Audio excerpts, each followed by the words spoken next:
As crianças podem sair para suas salinhas até 8 anos, de acompanhar os seus professores e professoras. As crianças maiores, vamos abrir as nossas Bíblias em Tito. Eu não estou chamando Tito, tá bom? É o Tito.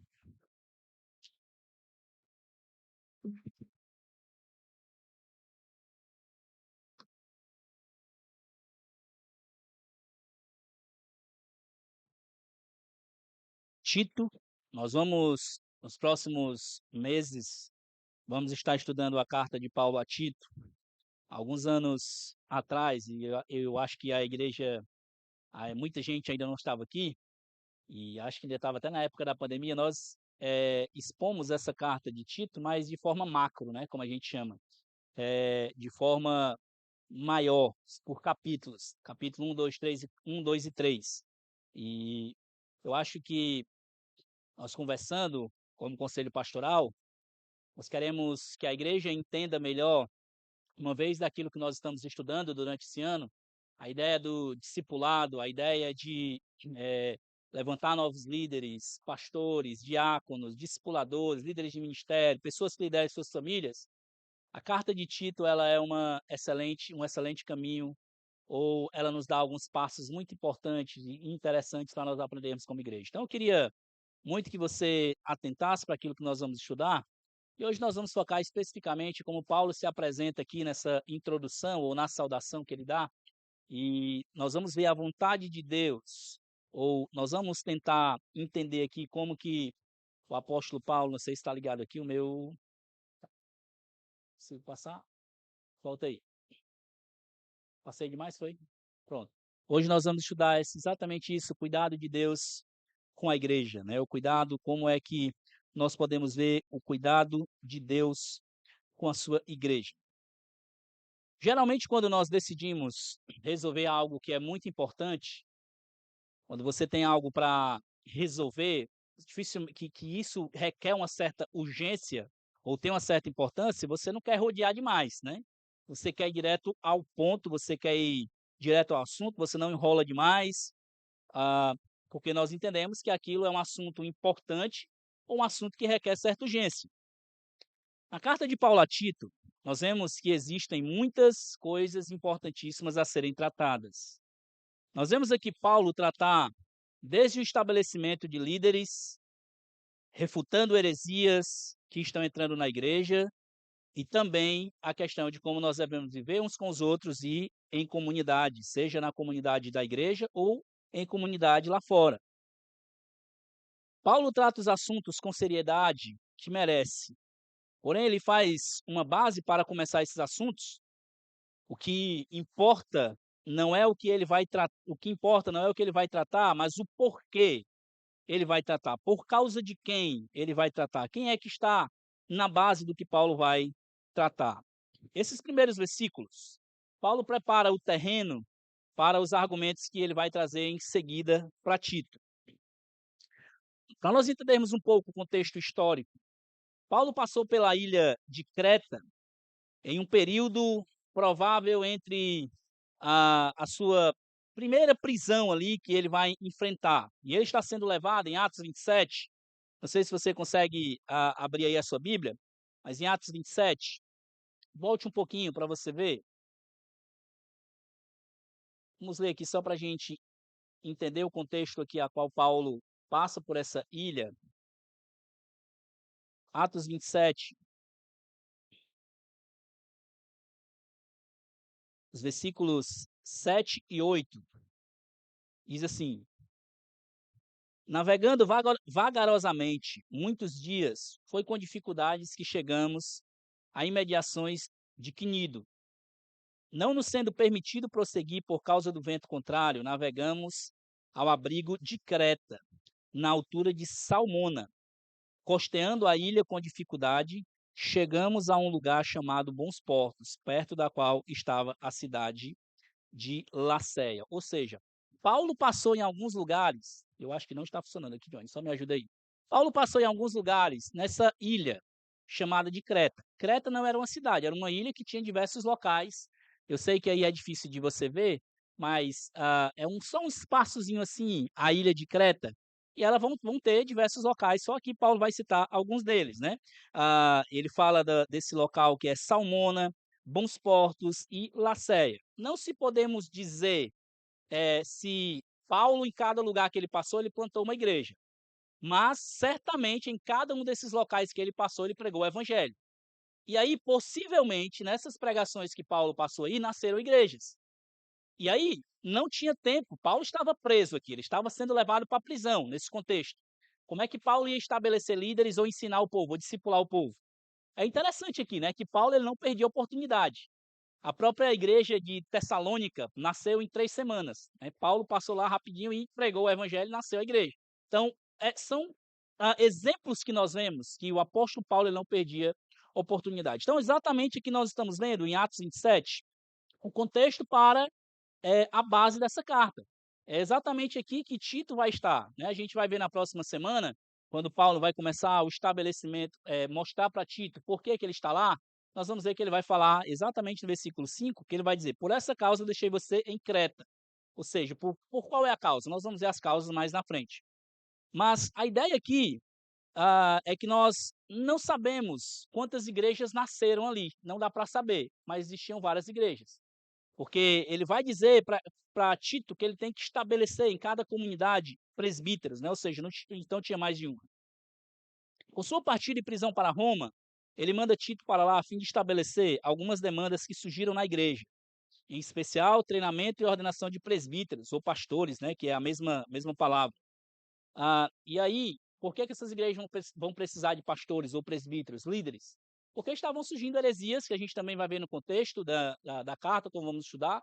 Uma semana específica, nós vamos trabalhar especificamente sobre essa questão de heresias e doutrinas erradas. E Paulo coloca pastores ali porque é exatamente para isso que eles iriam servir, para treinar a igreja e proteger também a igreja. Carta de Tito é mais uma autorização para Tito fazer algumas implementações e correções do que lições para o próprio Tito. Assim como nós vemos em Timóteo, né, nas duas cartas de Timóteo, Paulo está ensinando muita coisa para Timóteo diretamente, né? A carta de Tito é chamada uma carta pastoral, porque tem muitos ensinamentos pastorais, a questão das qualificações de presbíteros. Mas aqui Tito, ele não está especificamente apontando para ele. O que nós estamos vendo nessa carta é que Tito tem uma autorização, ou envio de Paulo, para que ele possa implementar algumas coisas que Paulo via como importância. Então, o que é que nós queremos aprender? Deixa eu passar mais algumas coisas que me ajudem, Johnny. Passa aí. Quem é Tito, primeiro, né? O destinatário. Nós vemos aí que, só para a gente entender, pode passar. Tito era um colaborador próximo de Paulo, né? E a carta foi dirigida a ele, que estava na ilha de Creta, a fim de auxiliá-lo na organização da igreja. Já passei por isso. A outra coisa, o propósito, o objetivo principal da carta é fortalecer a comunidade cristã em Creta, instruindo sobre a vida cristã e o papel dos líderes. Esses são os objetivos que Paulo vai deixar a Tito lá. Passa aí, por favor. A estrutura da carta. Como é que a carta está estruturada? Para a gente entender melhor. Primeiro, a saudação. É esses textos que a gente vai ler. O que Paulo está mostrando aqui na saudação? O que Paulo está mostrando aqui? O que ele está querendo ensinar nessa saudação? A segunda coisa, ensinamento sobre liderança. Os versículos 5 até o 16 vai ensinar tanto sobre liderança, quais são as qualificações, como os líderes devem atuar na defesa da igreja, na proteção, na pregação. Essa forma que os líderes atuam. Terceiro, orientações para a vida cristã.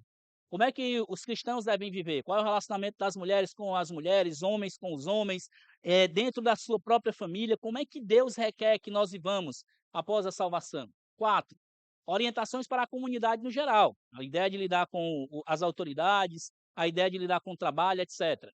E, por último, exortação e conclusões. Essa é a estrutura da carta. Nós vamos passar aí por algumas mensagens divididas nesses assuntos. Então, para ficar mais claro para vocês a estrutura, nós vamos ver assuntos muito importantes aí. Beleza, pode passar. Os ensinamentos sobre vida cristã, coisas que nós vamos ver bastante. Como é que se relaciona fé e obras? Parece que essas duas coisas só se relacionam na carta de Tiago e de Romanos, mas não é uma realidade. Em Tito, por 6 vezes, Tito vai dizer, você precisa fazer boas obras. Tito, para que você viva em boas obras, para que o povo viva em boas obras, boas obras, boas obras. E ele vai falar isso diversas vezes, isso é importante. A obediência à palavra, né? Paulo vai geralmente basear seus ensinos não naquilo que ele fala. Nós vamos já aprender isso hoje, mas na palavra de Deus. E também o amor e o perdão. Como é que isso se relaciona também na nossa vida cristã? Pode passar. Então, esse é o primeiro ponto que nós vemos aqui. Eu não sei se eu coloquei aqui a. Passei de onde? Só para ver uma. Pronto. Deixa eu só mostrar essa grande ideia aqui do sermão. O que é primeiro de tudo que nós queremos aprender com essa primeira mensagem? Deus é o dono da igreja. Ele é provedor de alimento para os seus filhos. Aqui eu falo de alimento espiritual. E é aquele que convoca pessoas para servir na sua obra. Então, é isso que nós vamos ver hoje. Então, a primeira coisa, volta só um aí, por favor, volta um. Quem é o mensageiro aqui da carta? Paulo, então, começa dizendo, essa carta aqui, ela tem um mensageiro. O mensageiro da carta é o próprio Paulo. Ele vai dizer, Paulo, servo de Deus, apóstolo de Jesus Cristo, para promover a fé dos eleitos de Deus, e aí vai continuar. Primeiro de tudo aqui que nós vemos é o mensageiro. Paulo se identifica como aquele que é o mensageiro da carta, né? Certamente ele está enviando a carta, mas nós vamos ver, vamos lidar aqui com a questão espiritual, ele não é aquele que é o dono principal do conteúdo da carta. A gente vai ver isso mais para frente. Mas ele é o mensageiro, é aquele que está enviando, é aquele que está entregando a carta. E ele vai se identificar primeiro as credenciais de Paulo. Vamos passando aí para a gente ver de onde. Primeiro, as credenciais que Paulo coloca. Pode passar. Travou também? Primeiro, servo de Deus. Está bem pequeno aqui por causa dos slides, mas eu vou falar para vocês aí. Primeiro, ele se identifica como servo de Deus. Paulo não se identifica com alguém que tem autoridade por si mesmo. Antes, ele se identifica como servo. E essa palavra servo aqui, ela é literalmente escravo. Doulos, né, no grego, é escravo. Uma palavra que Paulo está dizendo, Paulo, escravo de Cristo, ou aquele que não está vivendo segundo a sua própria vontade. Paulo é aquele que está sob a autoridade de alguém. Então, o que Paulo está lembrando para Tito? Ei, Tito, eu não estou falando o que vou falar para você só pela minha vontade. Não é somente algo que está voltado para mim, porque eu não sou dono da minha própria vida. Ao contrário do que aqueles falsos líderes ensinavam ali no primeiro século, na época da igreja, e nós vamos ver isso dentro da carta de Tito também, aqueles homens sempre apontavam ou puxavam para si a glória ou a atenção. E não é diferente de hoje, né, do que nós vemos hoje. Não é muito diferente de que você basta dar uma voltinha na Washington Soares que você vai ver aí um bocado de empresa, que não é igreja, com foto aí dos seus falsos líderes, né? Então, não é diferente do que nós estamos vendo aqui. E Paulo está lembrando para Tito exatamente isso. Tito, eu sou um escravo de Cristo. O que eu estou falando para você aqui não é algo que vem somente da minha autoridade, mas está antes de qualquer coisa sob a autoridade do próprio Deus. Depois ele vai se identificar. A segunda coisa, apóstolo de Cristo. É a ideia de que ele está sob a autoridade de Deus e é enviado. A palavra apóstolo significa literalmente alguém que é enviado. Ele é enviado por Cristo para promover ou para que o seu ministério esteja baseado para promover a obra de Cristo. Não é simplesmente que Paulo é alguém que está no centro, ele é alguém que é enviado por Deus, é um servo de Deus, enviado por Jesus Cristo, né? Que nós vamos ver exatamente essa ideia aqui de que ele não se coloca em momento nenhum acima da autoridade do seu Senhor. A terceira coisa que nós vemos no texto é que ele é o promotor, ou alguém que promove a fé e o conhecimento dos eleitos, né, como ele vai dizer. Então, isso aqui é interessante de nós vermos. Esse mensageiro, Paulo, apóstolo de Jesus Cristo para promover a fé que é dos eleitos. Então, ele se coloca debaixo da autoridade do próprio Deus. Ele se coloca debaixo da autoridade de mostrar, ei, essa carta não é sobre mim. Essa carta não é minha. Eu sou apenas um instrumento de Deus aqui debaixo da autoridade do Senhor. Ou, para usar como o Paul Tripp, né, gosta de usar, ele diz, eu sou apenas um instrumento nas mãos do Redentor. Nós somos apenas isso, nada mais. Como certo pregador também uma vez disse, né, a pregação do Evangelho é nada mais, nada menos do que um mendigo dizendo a outro onde é que ele achou pão. É isso. E Paulo está dizendo a mesma coisa aqui para Tito. Tito, eu sou um apóstolo, escravo. Eu sou um servo, um escravo. Eu não tenho autoridade sobre mim mesmo. E eu sou enviado pelo próprio Jesus. Paulo, como escravo de Deus, é submisso. E como apóstolo de Cristo, ele tem autoridade para fazer o que está fazendo, né? Nós precisamos entender claramente aqui que ele tinha essa autoridade apostólica, dada diretamente pelo próprio Deus. Então, não vamos comparar os apóstolos de hoje com o apóstolo Paulo, né? Ah, Depois de que aqueles apóstolos ali, obviamente que o ministério apostólico pela palavra de Deus, né? Nós temos a palavra dos apóstolos, que é a palavra de Deus. Então, nós ainda, de certa forma, estamos debaixo da autoridade dos apóstolos, mas nós não temos mais aqueles apóstolos do primeiro século, né? Foi o próprio Deus que chamou e que delineou ou que mandou esses apóstolos. Então, qualquer um que se autodenomina como apóstolo, a primeira coisa que você tem que perguntar para ele qual foi o contato que ele teve pessoalmente com Jesus Cristo, né? Porque ele precisa ser enviado primariamente, antes de qualquer coisa, pelo próprio Senhor Jesus, se ele se denomina apóstolo, tá? Então, como diz o nosso Augusto Nicodemos, querido, no seu livro Apóstolo, apóstolo bom é apóstolo morto, né? É aqueles que já morreram. Então, esses apóstolos vivos aí, tenha muito cuidado com o que você vai ouvir deles, e até mesmo, eu nem digo tenha muito cuidado, não ouça, né? Não dê autoridade ou não dê audiência para esses falsos mestres que têm propagado aí o falso evangelho, tá? Não dê audiência para esses homens, não. E me perdoe a minha chateação, que realmente nesses últimos dias o que eu tenho visto desses caras tem me dado raiva mesmo, tá? Enfim, mas voltando, um parêntese, o apóstolo que nós vemos aqui, o próprio apóstolo Paulo, ele é enviado por Cristo, ele tem autoridade de dizer o que ele vai dizer para a vida da igreja. Então, se o apóstolo Paulo vai ensinar ou demandar algo para a vida da igreja, ele tem essa autoridade porque ele foi outorgado ou enviado pelo próprio Senhor Jesus para isso, certo? Então, nós precisamos então lembrar quem é o mensageiro. O mensageiro é o apóstolo Paulo. Agora, pensando, a segunda coisa, ele está enviando essa carta. Qual é o objetivo de ele estar enviando essa carta? Por que ele está enviando? Ele vai dizer então aí, na segunda parte, para promover a fé que é dos eleitos e o pleno conhecimento da verdade segundo a piedade.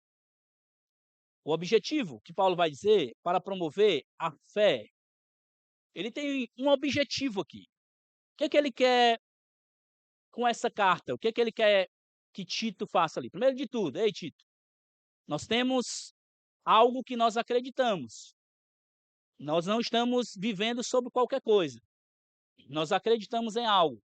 E é isso que eu quero fazer. Organizando a igreja, organizando as igrejas em Creta, organizando o povo que está aí, instituindo líderes, ensinando discipulado ao povo. O que eu quero fazer com tudo isso é promover a fé, é aumentar, é espalhar a fé no Evangelho.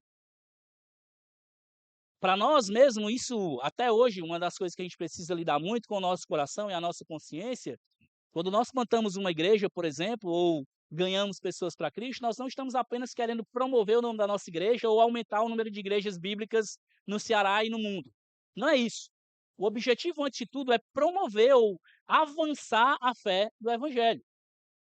É avançar a fé do Evangelho. A despeito do que, se a placa da igreja é o nome da nossa igreja, não, nós queremos avançar a verdade da fé, daquilo que nós acreditamos ser bíblico. Então, quando igrejas saudáveis, igrejas que estão pregando o verdadeiro evangelho nascem, nós devemos nos alegrar com isso, seja se for a nossa igreja plantando ou outras igrejas. E Paulo está então aqui com esse objetivo de promover a fé, ele diz algo muito interessante. Promover a fé que é dos eleitos. Uma coisa que é encorajador de ouvir, talvez aqui, não sei se Tito estava pensando nisso, a carta não nos dá a entender, mas é que Paulo está dizendo assim, promover a fé que é dos eleitos. O que vai acontecer? Tito, pregar a palavra, promover o evangelho, promover a fé, ele vai alcançar os eleitos. Ela vai alcançar os eleitos. É por isso que nós podemos confiar na palavra de Deus. Se não existisse a certeza de que Deus ia salvar vidas, não fazia sentido a gente pregar o evangelho. Eu sei que muitas pessoas talvez tenham dificuldade com essa doutrina da eleição, né? Tipo, Deus escolhe algumas pessoas e outras não, isso é injusto. Não é injusto. Como nós estudamos um pouco hoje pela manhã, né? Todos nós merecíamos ir para o inferno, certo? Todos nós merecíamos. Ninguém aqui merecia ir para o céu. Ninguém. Nenhum de nós. Mas o que é que Deus faz? Pela sua graça, decide salvar alguns. Está nas Escrituras isso, né? O próprio Paulo, em Efésios capítulo 1, vai dizer: Ele, né, nos salvou antes, né? Ele nos elegeu antes da fundação do mundo. Pedro vai dizer isso também em 1 Pedro 1, quando ele vai dizer assim: nós somos salvos pelo sangue de Jesus, como um cordeiro sem defeito, morto antes da fundação do mundo. Então não existe plano B na salvação. Não existe plano B em nós pregarmos o evangelho. Rapaz, eu vou pregar, vai que Deus decide salvar, né? A nossa responsabilidade é pregar. Por que é a nossa responsabilidade? Porque é por meio da salvação que Deus alcança os eleitos. É por isso que nós precisamos pregar o evangelho, levar essa fé das Escrituras verdadeira, que Jesus fez o que fez, a obra de Cristo, e confiarmos que Deus vai alcançar os eleitos. Nós precisamos descansar nisso, irmãos. E aqueles que ele decidiu salvar, ele vai salvar. E nós somos apenas um instrumento nas mãos do Senhor. Instrumento para alcançar os eleitos. E aí muitas pessoas, eu sei que a gente tem aquela dificuldade, né? Diz assim, mas eu vou aceitar Jesus quando eu estiver pronto. Você vai aceitar Jesus quando se Jesus quiser. No momento em que Jesus quiser. Mas, por outro lado também, ele nos dá uma responsabilidade de responder essa oferta de salvação. Aí é onde entra aquela doutrina que nós muitas vezes não, nós não conseguimos entender o todo, porque nossa mente é limitada. Em qual ponto que Deus é soberano e nós temos a responsabilidade, né? A soberania de Deus e a responsabilidade humana, elas andam juntas. Mas a soberania de Deus vai estar numa prateleira acima, e nós precisamos descansar nisso.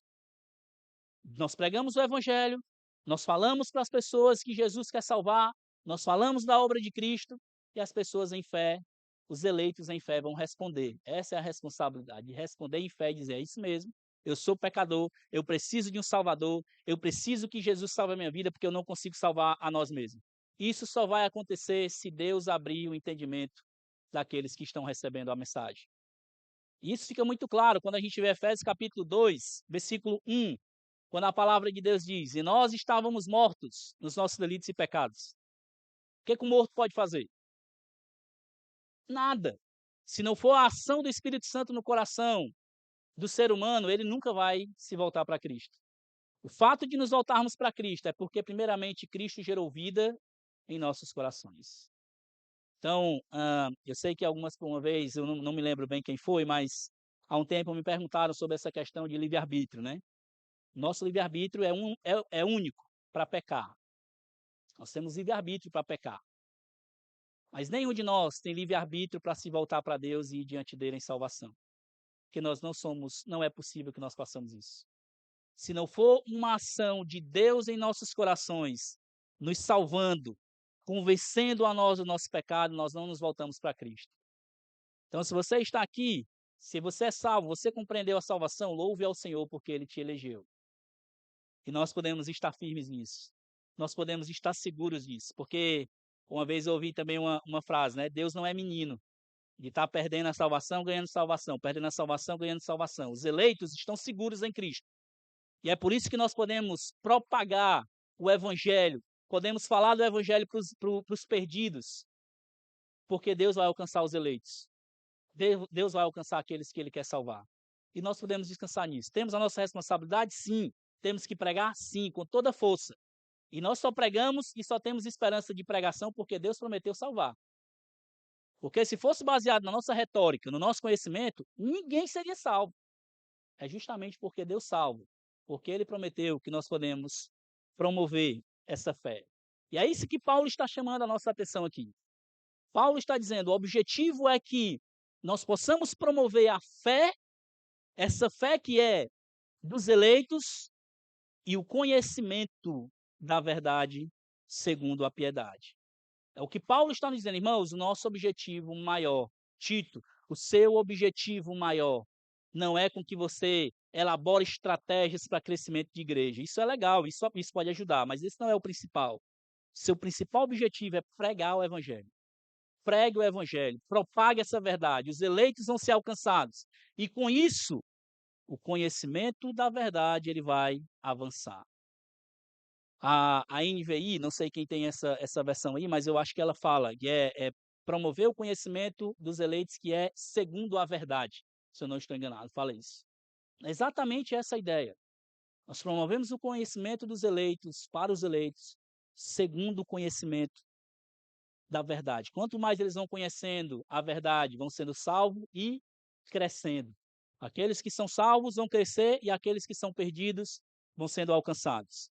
Esse é o objetivo, então, que Paulo fala no geral, o objetivo geral, e a gente vai ver como isso se destrincha melhor no decorrer da carta, como é que a promoção do evangelho ou da verdade, ela se propaga na igreja, no discipulado, na nossa vida comum, como é que isso acontece? A gente vai ver isso mais para frente.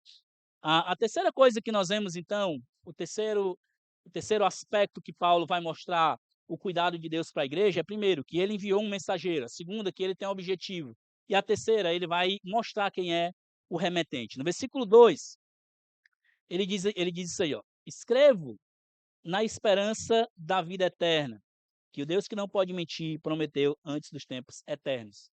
É interessante que nós vemos aqui que a autoridade por trás da carta, o remetente da carta, aquele que está enviando ou usando Paulo, não é qualquer um. É o Deus que não pode mentir. Olha o que ele fala aí. O Deus que não pode mentir é aquele que está enviando Paulo, ou levando Paulo a escrever o que está escrevendo. E é interessante que ele diz assim: escrevo na esperança de vida eterna. Essa palavra esperança, ela é encontrada 55 vezes no Novo Testamento. E olha que interessante, 44 vezes é utilizada por Paulo. 55 vezes é um número bem fácil de memorizar, né? 55, mas 44 é só Paulo que usa. A esperança é o que baseia o ministério de Paulo. Não é somente algo que é ele que está falando, mas ele tem essa esperança firme. Tito, tudo que eu estou falando para você não é alguma coisa que se baseia no aqui e agora, mas eu tenho uma esperança muito maior do que o aqui e o agora. É exatamente o que ele está dizendo. Nós temos a esperança, e a esperança baseada em quê? Na vida eterna. Essa esperança que Paulo está dizendo não é uma esperança qualquer, uma coisa que eu estou dizendo, eu espero que aconteça, talvez pode acontecer, mas é uma esperança diferente. É uma esperança com um fundo de certeza. Eu tenho certeza que isso aqui vai acontecer. A esperança na vida eterna. Como ele falou em 1 Coríntios 15, 19. Se a nossa esperança em Cristo se limita apenas a esta vida, somos as pessoas mais infelizes do mundo. A nossa esperança não está baseada nessas coisas só do aqui e agora, mas nas coisas do porvir, na vida eterna. É o que Paulo está chamando a atenção aqui. Essa esperança da vida eterna. Esperança que não está baseada somente nas coisas que nós pensamos ou gostamos ou naquilo que estamos vivendo desse mundo. Espera aí, tudo que estamos vivendo ou fazendo, ele aponta mais para frente. Aponta para a vida eterna.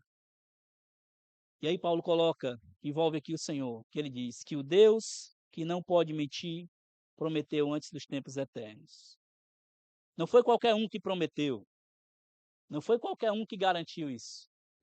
É interessante como Paulo adjetiva o Senhor aqui, né?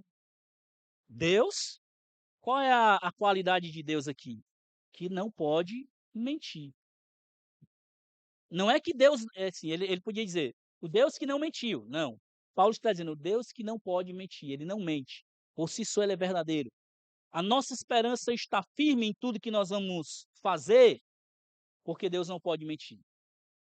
Nós precisamos ter essa certeza, irmãos, quando lidamos com os aspectos da igreja ou das nossas vidas. Vamos pensar assim. Eu vivo como eu vivo, porque eu baseio a minha vida numa esperança de um Deus que não pode mentir. Será que vale a pena mesmo eu viver uma vida de santidade, dizer não para o pecado, dizer não para as falcatruas desse mundo e obedecer ao Senhor em tudo que eu faço? Será que vale a pena? A resposta está aqui. Vale a pena porque a minha esperança está baseada nos Deus que não pode mentir. E tudo que ele prometeu na sua palavra, tudo que ele falou, nós podemos descansar que ele vai cumprir. E a vida da igreja Pensando na nossa comunidade aqui, a nossa vida como igreja precisa estar baseada, antes de qualquer coisa, na verdade de que Deus cuida da igreja e tudo que ele prometeu para a sua igreja nós podemos desfrutar, porque ele não pode mentir. Paulo está encorajando Tito. Ei, Tito, provavelmente você vai enfrentar dificuldades aí, na igreja, como qualquer um enfrenta.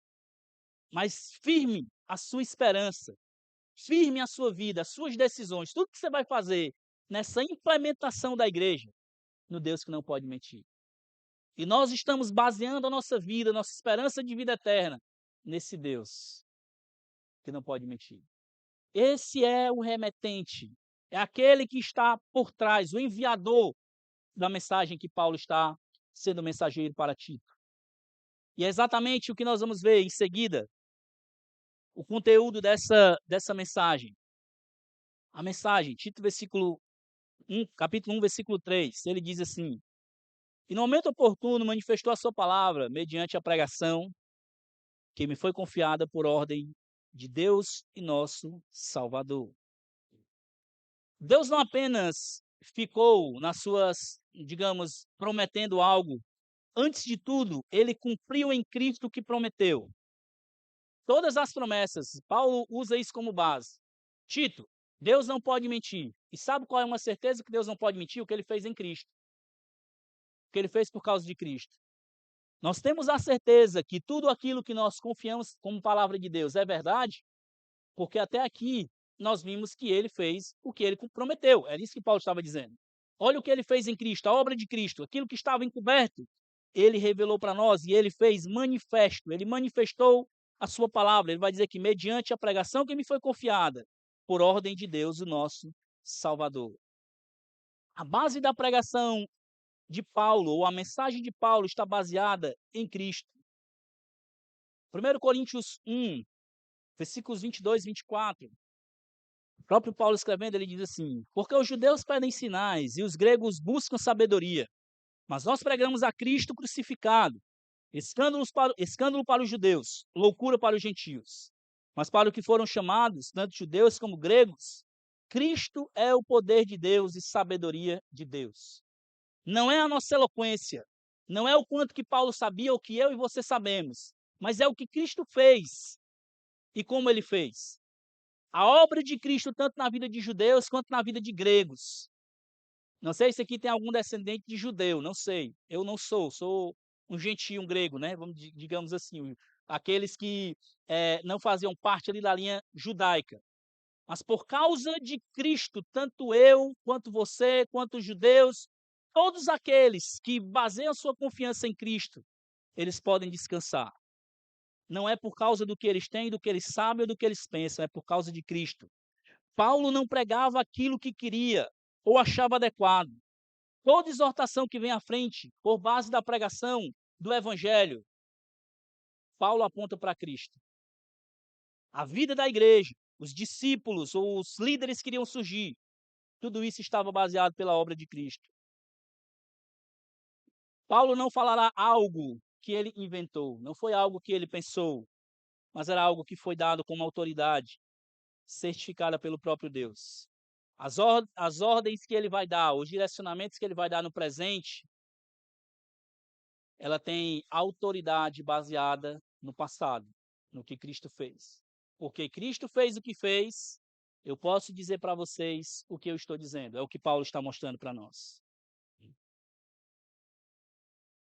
Os versículos 3, então, aqui na parte B, ele vai dizer, por ordem de Deus, ou seja, da parte de Deus, o nosso Salvador.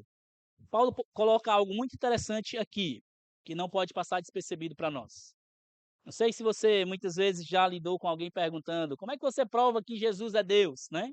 Aqui está um texto muito bom para você mostrar para essas pessoas que perguntam, a divindade de Cristo. Veja o que ele diz aí, texto que nós lemos. Versículo 3. No momento oportuno foi manifesta a palavra mediante a pregação que me foi confiada, por ordem de Deus, nosso Salvador. Olha o que ele vai dizer lá na parte final do versículo 4. Vamos ler o versículo 4. A Tito, verdadeiro filho na fé, verdadeiro filho segundo a fé comum, Que a graça e a paz da parte de Deus Pai e de Cristo, nosso Salvador, estejam com você. Então, ele fala de Deus como Salvador e ele fala de Jesus como Salvador. As mesmas palavras, mesma ideia. Paulo coloca Jesus e Deus como Salvador aqui. Então, Jesus é Deus. E ele está dizendo: eu estou baseado, eu estou enviando, fazendo tudo que eu estou fazendo, porque Cristo é Deus. E ele, como Deus, ele foi aquele que nos salvou. Paulo coloca Jesus aqui como a base, como aquele que é a base do seu ministério. E esse não é qualquer um. Esse Jesus é Deus, é o Salvador. Não é simplesmente porque ele é apóstolo. Ele podia simplesmente dizer: eu sou apóstolo, sou enviado, eu tenho autoridade. Não é por isso. Ele tem autoridade porque ele carrega o nome daquele que tem toda a autoridade. Lembra do que Jesus falou lá na grande comissão? Mateus 28, 18 ao 20, ele vai dizer: toda autoridade me foi dada no céu e na terra. Paulo tem essa autoridade outorgada por Deus, porque o Deus que o enviou, ele tem toda a autoridade. Ele é o Deus que tem toda a autoridade.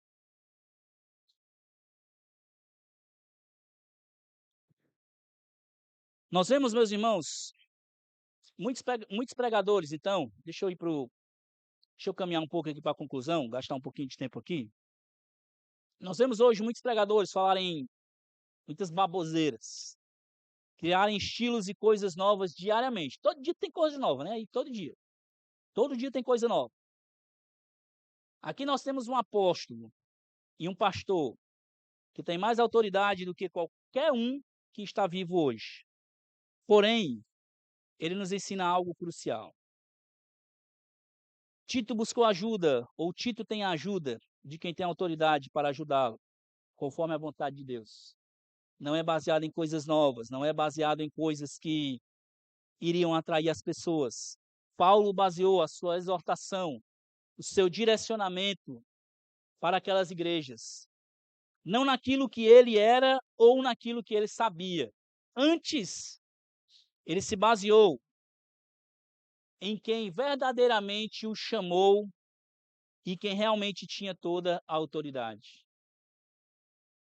Cristo, aquele da qual o evangelho é a base, aquele que é o cabeça da igreja.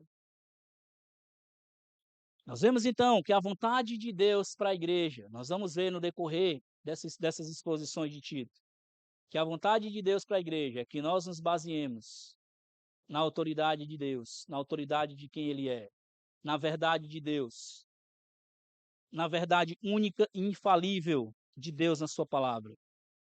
Nós podemos estar firmes por causa do que Cristo fez e por causa de que Cristo é o líder ou aquele que instituiu a igreja e é o cabeça da igreja. Nós podemos descansar a vida da igreja e as nossas vidas na autoridade dele. Deixa eu gastar um tempinho aqui em algumas aplicações. Passa aí, Johnny, por favor. Primeiro, Deus é o dono da igreja. Nós podemos descansar nisso. Por que isso é importante? A igreja não é feita para que as coisas sejam feitas de acordo com o que nós gostamos ou não gostamos. A igreja é para ser feita ou é para ser vivida, embasada, baseada naquilo que Deus quer. O máximo possível nós temos que basear a vida da igreja, a comunidade, na palavra de Deus. Por quê? Ele é o dono da igreja. Alguns dias atrás eu recebi um contato de um casal que eu conheci há muito tempo. Eles estavam falando sobre o desejo deles de saírem de uma igreja. E eles colocaram seus motivos para sair da igreja, ou buscarem outra igreja. E eu fui mostrar para ele que as próprias frases dele, né, estava baseada em eu gostaria de uma igreja que fosse assim, eu gostaria de uma igreja que fosse mais parecida com isso, eu gostaria de uma igreja que fosse mais parecida com aquilo. E aí eu fui tentar apontar ele para o que Deus diz. Talvez você não vá achar uma igreja que tenha tudo o que você gostaria, mas que tal você procurar uma igreja mais próximo daquilo que a palavra de Deus diz? Talvez a igreja vai falhar, né? Nós não estamos perfeitos. Mas até aquela ideia de que muitas vezes, procura uma igreja mais perto da sua casa, né, quando as pessoas evangelizavam antes, né. A gente precisa falar, procura uma igreja mais perto da Bíblia, ainda que seja longe da sua casa. Então fui mostrar que o Senhor é o dono da igreja, nós precisamos nos submeter e dizer: "Rapaz, o que que eu posso esperar dessa igreja?". Mas não é o que a igreja pode simplesmente dar para mim. E até nós fazermos muitas vezes essa reflexão e dizer: "Como eu estou vivendo a vida de igreja?". É muito fácil eu querer que a igreja se pareça com aquilo que eu gosto. Mas espera aí, e a minha responsabilidade como igreja? O que é que eu estou fazendo para a igreja ser mais parecida com Cristo? O que é que eu estou fazendo para essa igreja ser mais próxima da palavra? O que é que eu estou fazendo para essa igreja parecer cada vez mais com aquilo que o evangelho diz que é a igreja? E é isso que nós vamos tentar fazer durante essa exposição de Tito. O que que Deus requer de nós como crentes, nos nossos relacionamentos, como discípulos e discipuladores, como marido e esposa, como filhos? O que que Deus requer de nós? Ele é o dono da igreja e nós precisamos fazer essa pergunta diariamente. O que ele quer que eu faça como servo de Deus, inclusive na vida da igreja? Não é o que eu gosto, não é o que eu penso, mas é o que Deus pensa. Segunda, Deus é o sustentador da igreja. Nós podemos descansar nisso. Aqui é uma exortação especificamente para o meu coração, né, como pastor também. Nós precisamos estar firmes nisso. É Deus quem sustenta a igreja. Não são nossas estratégias. Não são se nós vamos ser uma igreja mais contemporânea. E eu não estou nem falando de estilos de igreja, cada um decide o que vai fazer. Mas nós não podemos colocar nossa esperança nisso. Deus é quem sustenta, é Ele quem garante que vai alcançar os eleitos, é Ele quem garante que vai trazer os eleitos para a igreja. Não são nossas estratégias. O que nós precisamos fazer é confiar no Evangelho, confiar na verdade de Deus. Ele vai sustentar a igreja em todos os aspectos. Certa vez eu conversei com uma pessoa que ele tinha muita dificuldade com vida de igreja. E eu o encorajei, né, de como é que ele podia viver melhor a vida da igreja. Tive uma conversa diretamente com ele. E ele dizia assim: "Pastor, meu chamado realmente é para eu sustentar a igreja, é para que eu possa ser generoso, para que eu possa abençoar cada vez mais a igreja". Eu disse: "Mas isso pode ser uma bênção, mas e a sua vida de igreja? Seus relacionamentos, como é que você vive com pessoas? Como é que você tem ajudado pessoas ou pelo menos prestado contas com outras pessoas? Como é que isso funciona? É a vida do discipulado, como é que funciona? Será que Deus só te deu dinheiro para sustentar a igreja? Será que é só isso?". E ele tinha muita dificuldade com isso, né. Apesar de ser realmente uma pessoa muito generosa, mas tinha dificuldade com a vida de igreja. E a minha recomendação para ele foi exatamente isso: "Irmão, Deus não precisa do seu dinheiro. Deus não precisa do seu dinheiro. Seu dinheiro é Deus que te dá, é Ele que sustenta a igreja". Como nós vimos há uma semana atrás, Deus quer a nós, nos quer como um todo. Nosso dinheiro é só uma parte. Ele é dono do ouro e da prata, é dele. Então Deus nos quer. Então a gente precisa estar firme nisso. Deus é o sustentador da igreja. E isso é o que eu tenho lidado muito com o meu coração e sempre confiado no Senhor. É Deus quem sustenta, eu preciso ser fiel. Preciso ser fiel como pastor da igreja local e confiar que pregando o evangelho, fazendo o que Deus quer que eu faça, Deus vai trazer crescimento para a sua igreja, se Ele quiser, do jeito dele, no tempo dele. Eu posso descansar nisso. Não é por minha causa, não é por sua causa, não é por nossa causa. O que Deus requer de nós é fidelidade. Fidelidade. Os resultados, o crescimento e o sustento da igreja é dele. Amém? Próximo.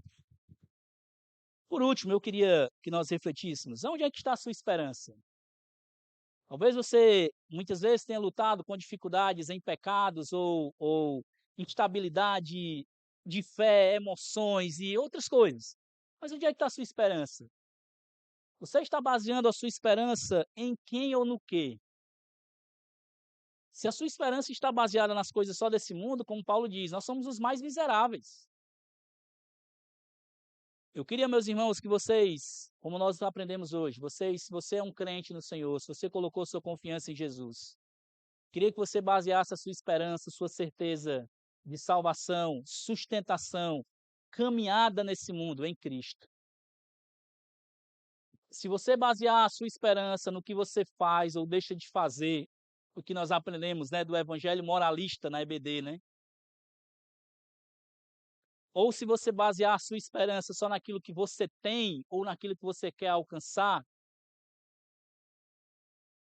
que é o evangelho que vai pensar só no ter, no ter, no ter, você vai ser miserável. Mas se você baseia a sua esperança no que Cristo fez, na obra completa de Cristo, em quem Deus é, que não pode mentir, você está firme nele, você pode viver uma vida, apesar dos sofrimentos nesse mundo, você pode viver uma vida de alegria e firmeza em Cristo. Se a sua esperança está em Cristo, se aquilo que você está fazendo nesse mundo está baseado na fidelidade de Cristo, você pode descansar nele diariamente. Onde está a sua esperança? Que nós, como filhos de Deus, essa é a última, né? Se nós, como filhos de Deus, basearmos as nossas vidas naquilo que Deus diz, naquilo que Deus é, e a nossa vida de igreja for baseada nisso, nós vamos viver com maior fidelidade, descanso e alegria, a despeito do que aconteça nesse mundo. Que o Senhor nos ajude durante esses estudos na carta de Tito, a assimilarmos essas verdades de Deus no nosso coração e, principalmente, que Deus nos leve a viver uma vida que o agrade em todas as áreas de nossas vidas. Amém? Vamos orar. Deus, obrigado pela sua palavra. Nos ajude a confiar, Deus, unicamente em Ti.